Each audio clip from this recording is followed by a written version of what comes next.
keberagaman. Nah, karena semakin banyak akses, semakin banyak input, pengetahuan akan bisa mengubah pola pikir manusia itu untuk melakukan tindakan yang efisien serta terkendali secara logika yang mereka miliki. Nah, perbedaan akses informasi atau pengetahuan dari masyarakat satu dengan masyarakat yang lain ini juga menyebabkan kebudayaan yang berbeda. Nah, misalnya orang-orang Jawa itu punya akses yang lebih karena di sana sudah banyak internet, sudah banyak akses informasi. Berbeda dengan orang-orang di Pulau Papua, nah yang tertinggal. Jadi bukan tertinggal, maksudnya akses informasinya itu lebih sulit untuk mencari akses internet aja lebih sulit daripada di Pulau Jawa, sehingga timbullah keberagaman, kebudayaan plural. Sedangkan masyarakat yang hidupnya terisolasi atau hidupnya itu jauh dari kota itu masih kuat memegang kebudayaan mereka sendiri. Jadi orang-orang kota di Jawa itu kebudayaannya tidak sekental, tidak sekuat orang-orang Papua. Nah, contohnya seperti itu. Nah, sekarang kita membahas tentang macam-macam keberagaman. Nah, ini yang paling kalian sukai kan ya. Nah, jadi kita bahas pertama adalah keberagaman suku. Nah ya, dicatat bukunya. Nah, suku yang pertama kita bahas adalah suku Jawa. Nah, suku Jawa ini itu hampir memenuhi seluruh wilayah Indonesia karena saking banyaknya, karena saking jumlahnya saking besarnya. Jadi suku Jawa ini bertransmigrasi ke hampir seluruh wilayah kepulauan di Indonesia. Nah, suku Jawa ini ada berbagai macam ya anak-anak. Ada suku Osing, kemudian ada suku Bawean, ada suku Naga, kemudian Nagaring, dan suku Tengger di Gunung Bromo. Nah, mereka ini menyebar di wilayah Jawa Tengah dan Jawa Timur. Nah, bahkan sampai ke Amerika Selatan di Suriname. Nah, jadi di sana itu, di Amerika Selatan itu, di wilayah Suriname itu banyak sekali orang-orang yang wajahnya itu kayak orang Jawa, beneran. Dan bahasanya juga menggunakan bahasa Jawa karena asli memang dari Jawa. Nah, mayoritas masyarakat suku Jawa ini rata-rata agamanya Islam, alhamdulillah. Kemudian beberapa masyarakat Jawa yang lain juga menganut agama lain seperti agama Kristen, Katolik, Hindu, Buddha, dan Konghucu. Nah, kepercayaannya orang Jawa itu juga ada, namanya kejawen. Nah, kepercayaan ini itu merupakan hasil akulturasi budaya dari masa kerajaan-kerajaan zaman dulu. Nah, di Jawa yang menganut kepercayaan animisme. Nah, jadi dulu tuh masih menganut kepercayaan animisme, percaya dengan hal-hal yang berbau gaib atau mistis. Kemudian bahasa yang dipakai itu bahasa Jawa. Bahasa Jawa ini unik, tidak seperti bahasa yang lain karena bahasa Jawa itu ada penggolongannya. Ada bahasa Jawa Ngoko, ada bahasa Jawa Kromo.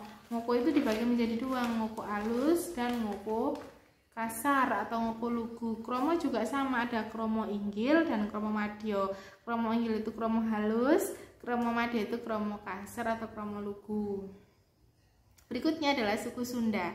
Suku Sunda banyak yang sudah tahu ya. Nah, suku Sunda ini adalah suku yang aslinya dari daerah Jawa Barat. Nah, mayoritas agamanya Islam, sama seperti suku Jawa.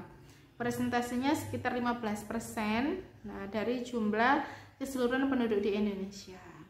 Berikutnya adalah suku Bali, suku khas yang dari Bali. Suku Bali ini suku yang paling banyak sekali keberagamannya, mulai dari budaya. Nah, di sana itu ada budaya yang namanya ngaben. Ngaben itu adalah semacam upacara pembakaran mayat. Nah, kemudian di Bali ini agamanya tidak murni agama Hindu saja, tapi agama Hindu Dharma dan agama lain. Agama Hindu Dharma ini sinkretisme agama Hindu dan kepercayaan lokal, seperti itu. Kemudian mata pencaharian mayoritas orang Bali ini adalah bercocok tanam. Ada pula masyarakat yang berprofesi sebagai peternak dan pengrajin. Seiring majunya sektor pariwisata, akhirnya masyarakat Bali ini mulai memiliki beragam profesi seperti pemandu wisata, kemudian usaha perhotelan, travel, dan toko kerajinan tangan dan yang lain-lain. Yang terakhir adalah belum terakhir ya, kurang 2, suku Batak sama suku Dayak. Suku Batak ini, halo orang Batak. Nah, suku Batak ini, ayo coba tebak dari mana? Dari Sumatera Utara. Nah, suku Batak ini dari Sumatera Utara ya nak ya, dan Kepulauan Riau. Nah, ada beberapa subsuku Batak. Nah, ada namanya Batak Angkola, kemudian Batak Karo, Batak Mandailing, Batak Pakpak, Batak Simalungun, Batak Toba. Nah, masyarakat suku Batak ini mayoritas agamanya Kristen. Kemudian sisanya ada yang agama Islam dan penganut kepercayaan lokal seperti Sipelebegu dan Pabegu. Tarian yang terkenal dari suku Batak yaitu tari tortor. Nah, yaitu tari untuk menyambut panen raya. Jadi ada ada panen raya, kemudian nanti ada tariannya disebut tarian tortor. Kemudian ada juga upacara kematian dan upacara adat yang lain. Nah, ada 3 ritual dalam tortor. Pertama, dilandasi oleh perasaan takut dan taat kepadanya. Kemudian yang kedua adalah pesan ritual kepada leluhur. Yang ketiga adalah pesan untuk masyarakat yang ada dalam acara itu. Setelah 3 ritual itu dilaksanakan, penari bisa memasuki tema satu upacara. Saat ini tari tortor ditampilkan dalam berbagai macam kesempatan dan tempat sehingga tujuan tari tersebut sudah bukan lagi untuk ritual melainkan untuk hiburan. Yang terakhir adalah suku Dayak. Suku Dayak ini terbagi menjadi 6 suku besar ya anak-anak ya. Ada Apokan, ada Oddanum Ngaju, ada Iban, Murut, Klemanten, Punan. Nah, dengan wilayah persebaran meliputi Pulau Kalimantan, pulau terbesar di Indonesia. Jadi agama asli masyarakat Dayak yaitu campuran dari agama Hindu, Buddha, dan Islam. Dinamakan agama Helu yang sekarang disebut Keharingan, artinya kehidupan yang abadi. Nah, dewa-dewa tertinggi dalam agama Keharingan disebut Pohantra yang berasal dari agama Buddha yang merupakan istilah dari agama Hindu. Nah, seperti itu. Jadi selain suku bangsa tersebut di Indonesia masih banyak suku-suku yang lain. Nanti anak bisa mengakses sendiri informasinya di buku paket atau LKS kalau sudah sampai. Nah, berikutnya adalah keberagaman agama. Jadi keberagaman agama ini ada beberapa agama ya nak ya, yang sudah diyakini di Indonesia dan diperbolehkan untuk dianut. Yang pertama adalah agama Islam, agama kita semua, agama Bu Zuhro, agama anak-anak, alhamdulillah. Nah, agama Islam ini merupakan agama mayoritas ya. Agama Islam ini memiliki kitab suci Al-Quran. Nah, umat Islam ini biasanya melaksanakan ibadahnya di masjid. Nah, agama Islam ini juga memiliki hari raya namanya Idul Fitri dan Idul Adha. Agama Kristen pun sama. Agama Kristen juga punya kitab suci namanya Injil. Umat Kristen ini biasanya melaksanakan ibadahnya di gereja dan memiliki hari besar Natal dan Paskah. Kemudian Katolik ini juga punya Alkitab. Nah, seluruh umat Katolik biasanya melakukan ibadahnya di gereja dan sama seperti Kristen ya, hari rayanya Natal dan Paskah. Berikutnya agama Hindu. Agama Hindu ini sudah dikenal lama di Indonesia juga, bahkan sejak Indonesia belum merdeka. Jadi pada saat zaman kerajaan dulu. Nah, dia punya kitab suci bernama Weda, kemudian punya hari besar yaitu Nyepi, Galungan, Kuningan, dan Siwaratri. Nah, Buddha ini tidak berbeda juga ya dengan agama Hindu, dia sendiri. Buddha ini agama yang dibawa sejak awal tahun Masehi. Nah, umat Buddha ini melakukan peribadatan di wihara. Nah, selain itu agama Buddha memiliki kitab suci bernama Tripitaka. Adapun hari besarnya disebut hari Waisak. Nah, yang terakhir adalah Konghucu. Konghucu ini agama yang sudah lama ada di Indonesia tetapi baru mendapatkan pengakuan secara resmi pada tahun 2000. Nah, agama Konghucu ini memiliki kitab suci bernama Wujing dan tempat ibadah yang disebut Kelenteng. Nah, contoh hari besar keagamaan agama Konghucu ini disebut Cap Gomeh atau tahun baru Imlek. Nah, seperti itu. Nah, jadi anak-anak, pesan dari saya atau pesan yang bisa kita petik dari keberagaman agama ini adalah tetap menjaga adanya toleransi. Jadi kita tidak bisa memaksa orang untuk sama dengan agama kita, tapi kita bisa menghargai mereka. Nah, karena kita sama-sama punya hak untuk memeluk agama kita masing-masing. Jadi anak-anak harus tetap bisa menerapkan adanya toleransi di tengah-tengah perbedaan. Karena itu nanti yang membuat Indonesia itu kuat. Kemudian harus tetap menjaga kerukunan umat antar beragama.